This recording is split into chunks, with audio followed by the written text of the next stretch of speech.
सखूबाई का विवाह एक ऐसे परिवार में हुआ था जहां धन धान्य की कमी तो नहीं थी, पर भाव का अकाल था।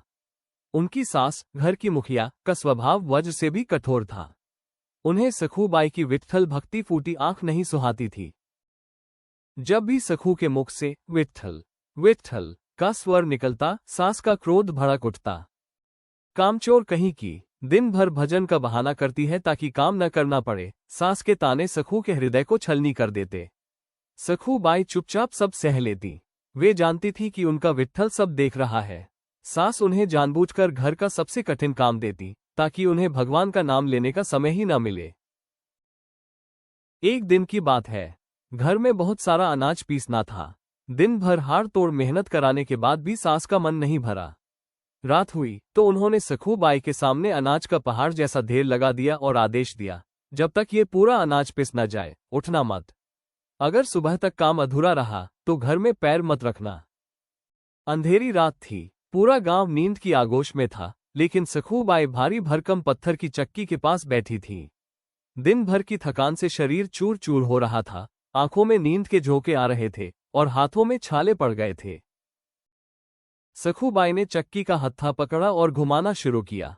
घर घर घर चक्की की आवाज रात के सन्नाटे को चीर रही थी। हर चक्कर के साथ उनके मुख से निकलता, विट्ठल मेरे पांडुरंगा। हाथ चलते रहे, लेकिन मन पंढरपुर पहुंच गया। उन्हें लगा कि वे चंद्रभागा नदी के तट पर खड़ी हैं और सामने ईंट पर खड़े सांवले विट्ठल उन्हें देख रहे हैं। शरीर की पीड़ा हद से गुजर गई। अत्यधिक थकावट के कारण सखूबाई का सिर चक्की के पाट पर ही झुक गया। वे वही बेसुध हो गईं। नाम स्मरण करते करते वे एक गहरी समाधि में चली गईं, जहां न दुख था न सुख, बस विट्ठल थे। भक्त पुकारे और भगवान न आए, ये तो हो ही नहीं सकता। त्रिभुवन के स्वामी, जो बैकुंठ में लक्ष्मी जी के साथ विराजते हैं, वे अपनी इस भोली भक्त की पीड़ा देख न सके। उसी क्षण उस छोटी सी कुटिया में एक चमत्कार हुआ। साक्षात भगवान विट्ठल वहां प्रकट हुए, लेकिन उन्होंने चतुर्भुज रूप नहीं धरा। उन्होंने देखा कि उनकी भक्त का काम अधूरा है और सास का डर उसे सता रहा है। तब भगवान विट्ठल ने स्वयं सखूबाई का रूप धारण कर लिया। वही साड़ी, वही चेहरा, वही भाव। जगत के पालनहार ने उस भारी पत्थर की चक्की को अपने कोमल हाथों से पकड़ा और पीसना शुरू किया। सोचिए, जिसके इशारे पर सृष्टि चलती है, वो आज अपनी भक्त के लिए गेहूं पीस रहा था। पूरी रात चक्की चलती रही। भगवान बड़े प्रेम से अनाज पीसते रहे और सखूबाई पास ही निश्चिंत होकर सोती रहीं। भगवान मानो कह रहे थे, तू विश्राम कर मेरी लाडली, तेरे हिस्से का कष्ट अब मेरा है। सुबह का चमत्कार और हृदय परिवर्तन प्रभात की पहली किरण के साथ ही विट्ठल अंतर्ध्यान हो गए। सखूबाई की आंख खुली तो वे घबरा गईं। हे भगवान, मैं तो सो गई थी। अगर काम नहीं हुआ तो सासू माँ मुझे घर से निकाल देंगी। लेकिन जैसे ही उनकी नजर टोकरियों पर पड़ी, वे दंग रह गईं। सारा अनाज न केवल पिसा हुआ था, बल्कि आटा इतना बारीक और सुंदर था जैसा वे कभी पीस ही नहीं सकती थीं।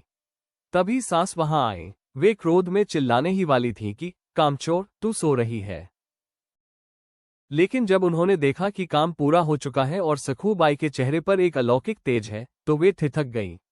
वो समझ गईं कि एक थकी हारी अकेली स्त्री रात भर में इतना काम कर ही नहीं सकती। सास ने सखू की आंखों में देखा, वहां न डर था, न शिकायत, बस कृतज्ञता के आंसू थे। उस कठोर मुखिया का पत्थर दिल मोम की तरह पिघल गया। उन्हें एहसास हो गया कि सखू कोई साधारण बहू नहीं, बल्कि ईश्वर की लाडली है। वो सखू के चरणों में गिर पड़ी और रोते हुए बोली, बेटी, मैंने तुझे दासी समझा, पर तू तो देवी है। जिसे स्वयं विट्ठल का संरक्षण प्राप्त हो, उसे मैं कष्ट देने वाली कौन होती हूं?